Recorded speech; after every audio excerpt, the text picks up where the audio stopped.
తెలుగుదేశం పార్టీలో కీలక పరిణామాలకు రంగం సిద్ధమవుతున్నట్లు కనిపిస్తోంది. పార్టీ జాతీయ ప్రధాన కార్యదర్శి రాష్ట్ర మంత్రి నారా లోకేష్ కు వర్కింగ్ ప్రెసిడెంట్ బాధ్యతలు అప్పగించాలనే డిమాండ్ పార్టీలోని మంత్రులు, సీనియర్ నేతల నుంచి బలంగా వినిపిస్తోంది. ఈ అంశంపై మహానాడులో అధికారికంగా ప్రకటన చేయాలని వారు కోరుతున్నారు. పార్టీని, ప్రభుత్వాన్ని సమర్థవంతంగా సమన్వయం చేసుకుంటూ లోకేష్ తన సామర్థ్యాన్ని ఇప్పటికే నిరూపించుకున్నారని నేతలు అభిప్రాయపడుతున్నారు.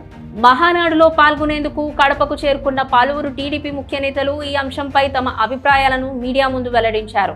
రాబోయే 25 ఏళ్ల పాటు టీడీపీని నడిపించాలంటే యువ నాయకత్వానికి పగ్గాలు అప్పగించాల్సిన అవసరం ఉందని మంత్రి నిమ్మల రామానాయుడు స్పష్టం చేశారు. యువతలో లోకేష్ కు మంచి ఆదరణ ఉంది.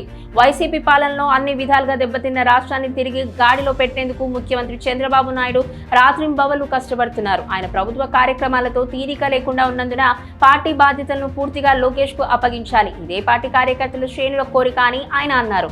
మరో మంత్రి డోలా శ్రీబల వీరాంజనేయ స్వామి మాట్లాడుతూ ప్రతిపక్షంలో ఉన్న సమయంలో నారా లోకేష్ చేపట్టిన యువగలం పాదయాత్ర పార్టీ శ్రేణులో కొత్త ఉత్సాహాన్ని నింపిందని గుర్తు చేశారు. 2024 ఎన్నికల్లో టీడీపీ కూటమి విజయంలో ఈ పాదయాత్ర కీలక పాత్ర పోషించిందని ఆయన నొక్కి చెప్పారు. లోకేష్ కు పార్టీలో కీలక బాధ్యతలు అప్పగించడానికి ఇదే సరైన సమయమని ఆయన అభిప్రాయపడ్డారు. అసెంబ్లీలో ప్రభుత్వ చీఫ్ విప్ గా వ్యవహరిస్తున్న జీవి ఆంజనేయులు కూడా ఇదే విధమైన అభిప్రాయాన్ని వ్యక్తం చేశారు. లోకేష్ ను పార్టీ కార్యనిర్వాహక అధ్యక్షుడిగా నియమించాలన్నది క్షేత్రస్థాయిలోని కార్యకర్తల అభిప్రాయం.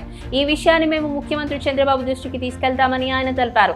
పార్టీని మరింత బలోపేతం చేయడానికి యువ నాయకత్వం ఎంతో అవసరమని, లోకేష్ ను వర్కింగ్ ప్రెసిడెంట్ గా నియమించడం ద్వారా పార్టీ కేడర్లో నూతన ఉత్సాహం నింపవచ్చని టీడీపీ పోలిట్ బ్యూరో సభ్యుడు శ్రీనివాస్ రెడ్డి అన్నారు. మొత్తం మీద లోకేష్ కు పార్టీలో మరింత కీలకమైన బాధ్యతలు అప్పగించాలనే డిమాండ్ పార్టీ వర్గాల్లో రోజు రోజుకు పెరుగుతోంది. మహానాడులో దీనిపై తీర్మానం చేయాలని నేతలు కోరుతున్నారు.